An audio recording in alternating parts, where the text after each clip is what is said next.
Hi, my name is Brian Roelandt. I'm the band director at Fitzgerald High School in Warren, Michigan. I would say that one of the proudest moments of my teaching career came early in my career, and it's motivated me throughout the past 20 years. I started teaching in a small school district on the edge of Detroit. The secondary school building housed students from 7th through 12th grade and had an existing 20-piece band. On the first day of my first year teaching, I set up 40 chairs and waited anxiously by the door for the students to arrive. The first student who entered the room looked at the chairs, looked at me, and asked, "What are all those chairs for? There aren't that many kids in band, and besides, we're not that good." I responded to her by saying we would be. What she said next nearly crushed me. She said, "You don't know what it's like to be in band. It's embarrassing." I spent the next 4 years building that program with the support of the students, staff, administration, and the entire community. At the end of 7 years, over half the secondary building and almost a third of the entire school district was involved in the band program.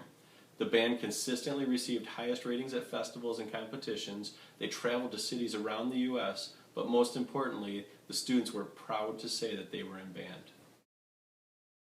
One of the most significant challenges I've addressed in my teaching career, and I continue to address it, has been the diminishing of funds to support music programs due to the declining public school funding in the state of Michigan.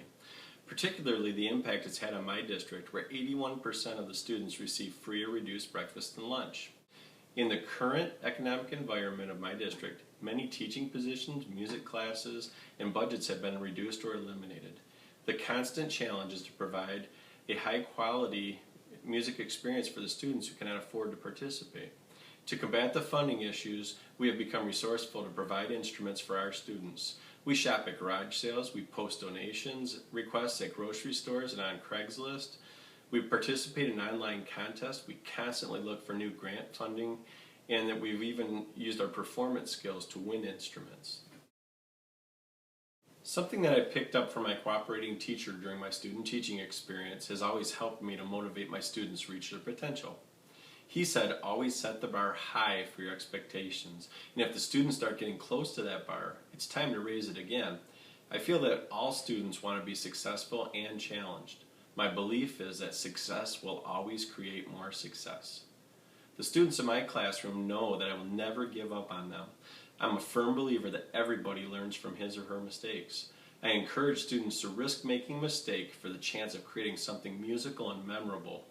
Mistakes are the exception to the hundreds of other things that we do correctly every day. And I try to create a classroom where students feel safe to ask questions, they critically analyze their performances, and they enjoy the time that we make music together. I like to see the kids smile and come back the next day ready for more. I'm willing to risk the potential embarrassment for the sake of my students. I can say that that happens fairly regularly. One way that I've made a positive impact as a music teacher is by broadening the scope of music education in our building to include more than just learning the next piece of music. The students and I have incorporated service learning into our classroom. We use our musical skills to perform philanthropic tasks that give back to the community that supports us. We host benefit concerts for causes such as Concert for a Cure, Autism Awareness Month, the National Meningitis Foundation, and PAWS.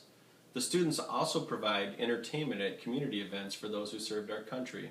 However, the most memorable service experience to date involved our wind ensemble sharing a year-long peer pal band experience with students from a moderate to severe cognitive impairment school. For the students that visited our classroom each week, it was their first ever opportunity to participate in a band. My students would eagerly look forward to their weekly visits from our new friends.